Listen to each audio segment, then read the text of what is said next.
I have two S24 Ultras. This one on the official oneui 7 update that just landed today, and this one running oneui 6.1. It's time to see if the cameras have finally been improved. Let's go. oneui 7 is officially here. After months of beta testing, the final version has just been released. But how have the cameras improved? What features have been added? All of that is going to be answered right now. Starting first with the UI of the camera. Samsung have gone back to their One UI roots and made the camera much easier to use one-handed. Menus and settings and toggles have all been put down the bottom, with everything kind of becoming much easier to reach one-handed, including the modes that now sit underneath the shutter button, and also the More tab, which has brought everything down into the bottom third of the screen. They've also added to every camera mode this 4-dot menu. When you press that, all the stuff that used to be up the top is now down the bottom within a really easy reach using just one hand. Resolution toggles, motion photo, exposure sliders, which I'll get to in a moment, all now much easier to reach with one hand because they are down the bottom in that 4-dot menu. That new exposure slider that I mentioned is also there across every single camera mode. What's really neat about it too is not only does it change the exposure of the entire image, it saves it. So when you leave the camera mode and then come back, you can actually keep that exposure that you've set permanent. And then even if you tap on the screen to adjust the exposure slider, it doesn't change the overall exposure that you've set. It also puts it up in the top right corner to let you know that you've adjusted it. The other thing that's sort of changed regarding the UI is how it looks on the screen. So before with oneui 6.1, in other camera modes that weren't photo mode, you just had this line.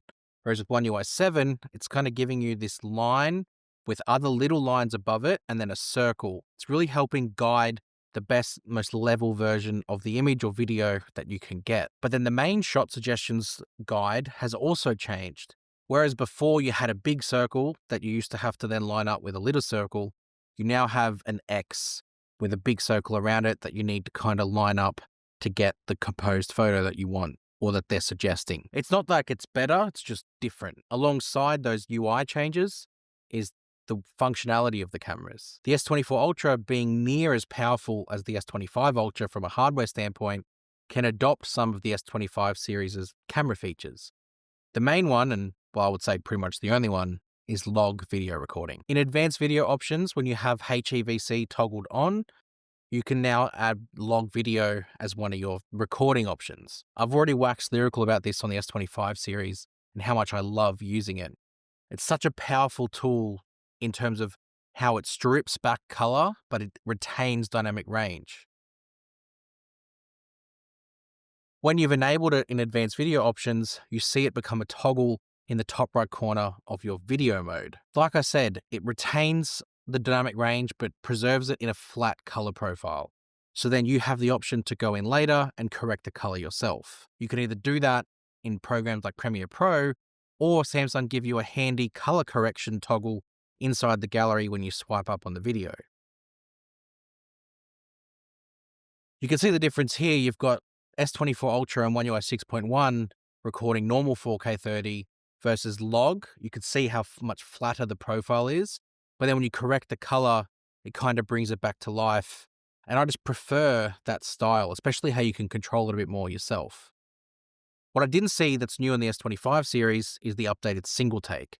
Samsung haven't brought that pre-record option to the S24 series in the final version of oneui 7. But functionally, that biggest change is absolutely log video. Now it's time to test the output. This was an important thing for me because I think last year with the S24 Ultra, people weren't quite happy with the processing.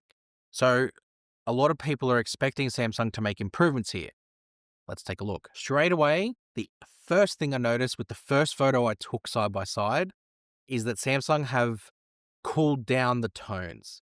Where on the S24 Ultra from the oneui 6.1 had warmer tones, especially in that building, and this is the ultra-wide camera, you can see oneui 7 has cooled it down and probably reflected it more true to life like what it was. This is pretty much as you go through the zoom, 0.6 one times, and sort of as you keep going, you can kind of see that the whole way through. But it's especially prevalent in the 1X camera with the photos that I took. It also seems as if Samsung has gained some better control of highlights with One UI 7 too. There's this photo here that I took with the rocks in the foreground, and in the bottom left corner of the rocks, you can see One UI 6.1 has kind of overexposed it and blown it out a little bit, whereas One UI 7 has kind of retained the detail and the color to make it look a lot more natural. It's the same as this photo of the tree, where you can see the grass in the foreground. It has a bit of a different sort of overexposed tone on One UI 6.1, whereas One UI 7, again, controls the grass a lot better, particularly in that foreground area. As far as zoom goes, I'm not a big fan of comparing 30 times zoom versus 30 times zoom. I doubt people are really using this the same way they would at 1 times zoom. So comparing that detail, not really important to me. But the only thing I did notice was that color balance, with it being slightly cooler versus warmer from the previous version of the software. I took a photo of myself with the rear camera not on portrait mode, using the 1 times camera, and the facial tone difference is actually quite staggering. When you look at the two photos, the photo from the One UI 6.1 is so different, and I much prefer the processing that Samsung have implemented here on One UI 7. Also on my shirt, and excuse the cinnamon crumbs from my donut that I had earlier in the day, you can see the blackness of my shirt versus it being almost grey on One UI 6.1. When I shifted to portrait mode, you can see a difference as well. My face is less red on One UI 7.0 compared to 6.1, and there was no need for it to be red. It almost like it was picking up the red from whatever was in the background and sort of melding it onto my face, whereas One UI 7 didn't do that. When I move on to video, those exact same changes that I noticed from before are here as well. Even more so in video. If you're looking at the buildings behind the bridge, again, you can see that it's slightly cooler, less warm on One UI 7 versus One UI 6.1. If you didn't have the newer software to compare, you might not notice it, but seeing as how I do have it, it's very obvious. But I want to draw your attention to the grass. I think this is where I've noticed the biggest change from video is on One UI 6.1. Again, it's kind of clipped the highlights a little bit and made it a bit overblown with the grass. Whereas on One UI 7, it's really preserved that grass's green nature, especially as we've had a lot of rain here on the Gold Coast. The grasses are green now, and you can absolutely see that green in One UI 7, whereas it doesn't really come through or translate properly with One UI 6.1. I also checked Expert RAW, but I did not notice any difference. In fact, there wasn't any. Expert RAW has not picked up any new features with One UI 7 as of now. So bottom line, has it improved?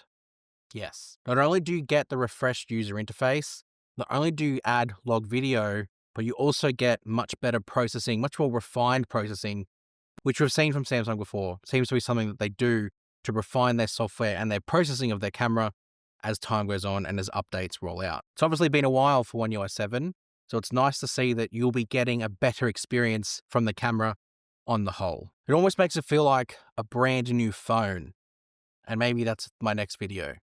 So hit subscribe for that. Make sure you go find me on all my socials, and I'll see you guys in the next one.